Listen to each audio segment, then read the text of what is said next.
You can see these fine wispy shavings. I'm getting a very nice detail cut, and that is better. Hi y'all, welcome back to my shop. Last week we turned this Bradford Pear chalice or communion cup, and this week we're going to turn the companion piece, a plate out of Bradford Pear. And when you make a plate and you use it for communion ceremony, they call it a paten. So that's what a paten is, and we're going to turn one. This is about 8.5 inches in diameter. This is one I've made previously, and that's about the size I like. Platter, plate, saucer, what's the difference? Well, size. One's big, one's medium size, and one's small, and I'll leave it at that. But the turning process is basically the same. So I went and looked for a piece of Bradford Pear suitable for this, and I didn't have any platter blanks cut out, but I did find this old rough-turned Bradford Pear plate that I turned.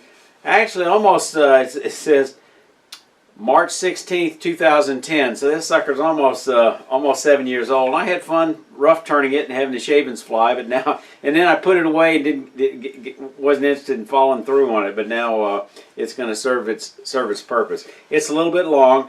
I put a tenon on the back. Don't know why. Normally for a platter I would turn a recess, but again that was seven years ago. So I'm going to put this on the lathe. We're going to eliminate this tenon. We're going to eliminate this little foot, and we're going to make a recess suitable for my Titan chuck. I've gone ahead and put a vacuum chuck on here as a friction chuck that I'm going to put this against. One of the things I also noticed, and again, remember this will be on a quiz, always leave the little spot in the center so you can turn this true later, and I didn't do that, so I had a rough circle so I could get close to it, but it'll probably be off a little bit. But of course, the whole piece is off a little bit because it's moved for 7 years and dried for 7 years. So we're going to put this on here. Okay. I think the first thing I'm going to do is we're going to go ahead and take this down, and put the recess on it. Let me get my face shield. Go ahead and take this down. Turn the speed down a little bit. Turn it on. That's not too bad. We'll get the speed up around 1,000. Lock this down. We'll come in there and take this down.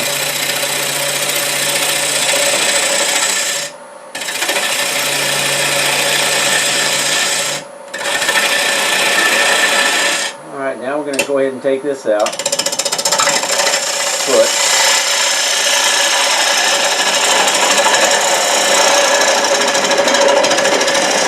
Right into the end grain, so it's fighting me a little bit. It's easier to cut in this way, sideways, against side grain.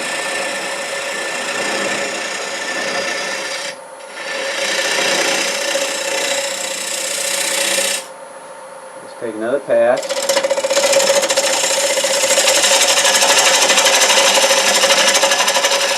Alright, I've already measured this. This is about the diameter of the recess, so I'm going to come in here.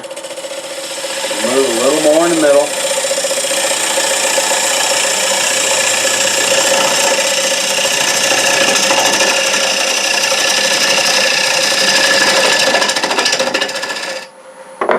Now we're going to use the same dovetail tool we used not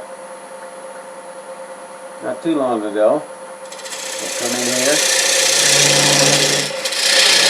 The beauty of this shape is you can come in here and do this dovetail even with live center support.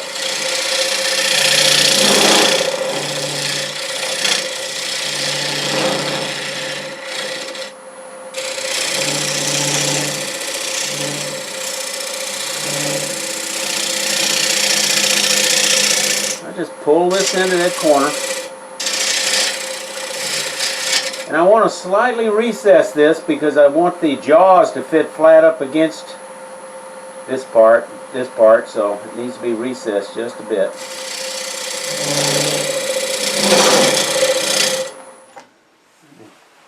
Look at that, make sure I've got a nice clean recess, dovetail recess, which I do, and we're going to go ahead and put this in a chuck.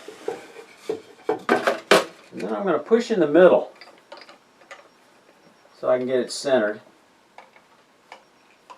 And turn this snug, but not so tight it's going to break. There, nice and snug. Now let's just give that a test. Stand out of the way. It's a little rough. Okay. Now we're going to go ahead and I'm going to mark this thing. Bring this down to 8.5 inches. So let's see where that is. Yeah.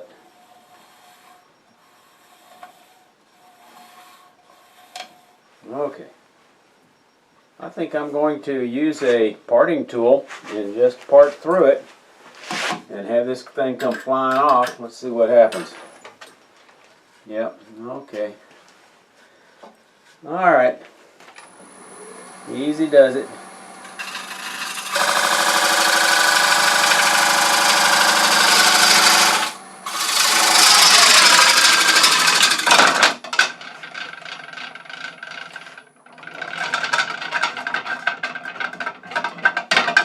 Well, that was fun. All right. Okay, so here we got a portal. So now I see what the blank side is going to look like. I'm going to go ahead and shape the inside and do some texturing. I kind of like this idea of putting some texturing in the middle, but then again I've got platters where I've got some texturing on the rim. So let me check those out too. Okay, I changed my mind on the texturing. I don't want to put texturing on the rim. I want to put it on the center. So I'm going to go ahead and turn the outside of the base, and I want the foot to be maybe 60% of the diameters, which is about there. So I'm going to go ahead and bring this cut in on the foot and start shaping the outside.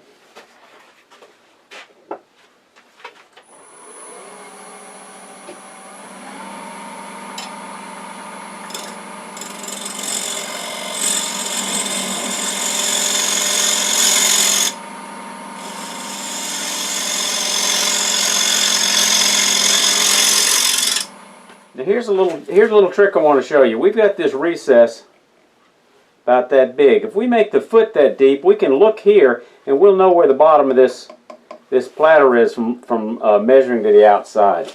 I'm going to switch to this little C gouge.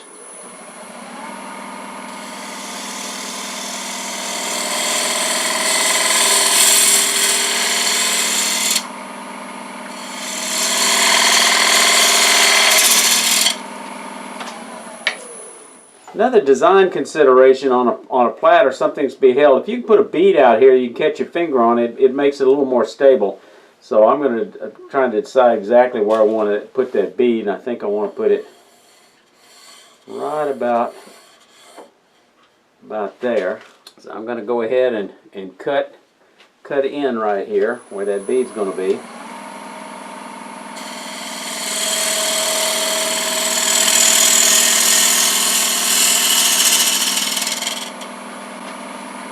Mark that bead right about there. I'm going to use my detail spindle gouge to cut that bead.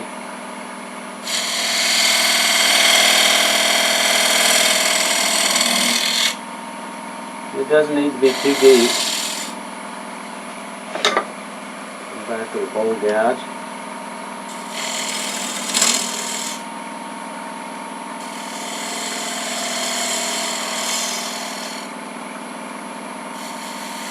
I've got to bring those two together there. I got a little ripple. It's kind of tough to get in there. I'm probably going to have to get in there with a scraper to smooth that out. So I'm going to come in there with this 1/2 inch gouge that'll just fit in there, just barely, with a negative rake scraper, and just sweep it around.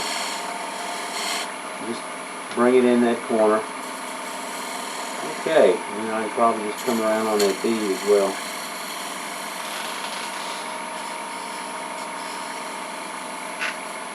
Once I came around that bead, I messed up that surface. Let's try again. Now I want to come in for the rim. I want to leave the rim somewhat thick. So I want a bit of a half bead here on the outside. Come in here just a bit.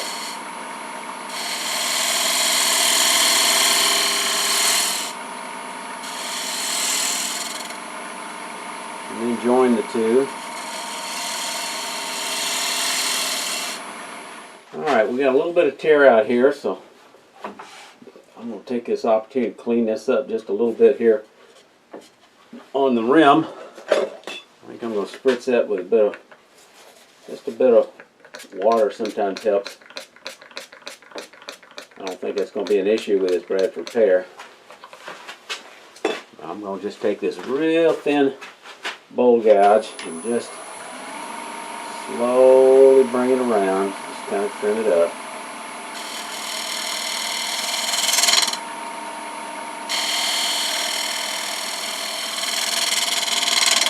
Okay, that's pretty much what the bottom's going to look like until we come back and finish it. Now we're going to go ahead and turn it around. Okay, we're ready to reverse it. I want to look for a direction of the grain. The grain's running in that direction. So, as I say, I want to line that up with the chuck jaws to give it even distribution all the way around.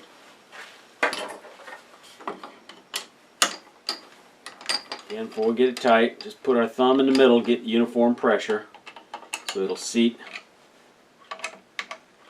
nicely. Snug it up. That dovetail will hold it pretty good, so I don't have to just twist it so hard I'm going to break it out. Alright, now first thing I'm going to do is get this tailstock out of the way. Now first thing I want to do, I think, is just take a pass and just begin to shape this whole thing just a little bit from the rim down.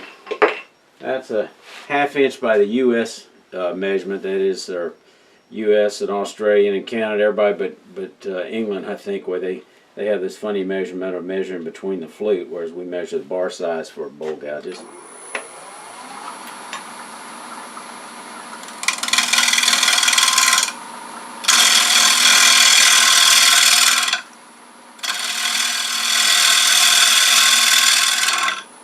Before I get too carried away here, I want to deal with the outside and work in, leave as much mass as possible. It's running, it's a little bit off, so I need to take it down a little bit, but I got to get rid of the sharp edge before I do anything else. So let me just take a bowl gouge, come up on the edge a little bit, just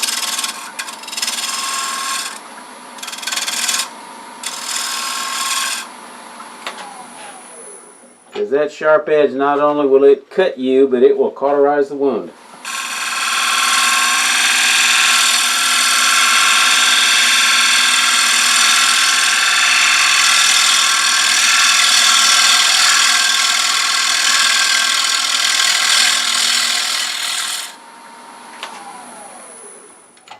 Let's see if I got fresh cut all the way. I do. It looks good. Now I want to put a very slight bead. I want to make this rim about 1.5 inches. So let me go ahead and mark that. It's going to be the maximum of it, and that'll put it right about there. And I want to put a bead just inside there. So I need to go ahead and cut that bead before I take this down anymore. So again, sometimes I find it easier for beads on a surface like this to go ahead and score those on each side with a spear point scraper. So let me reach for one of those.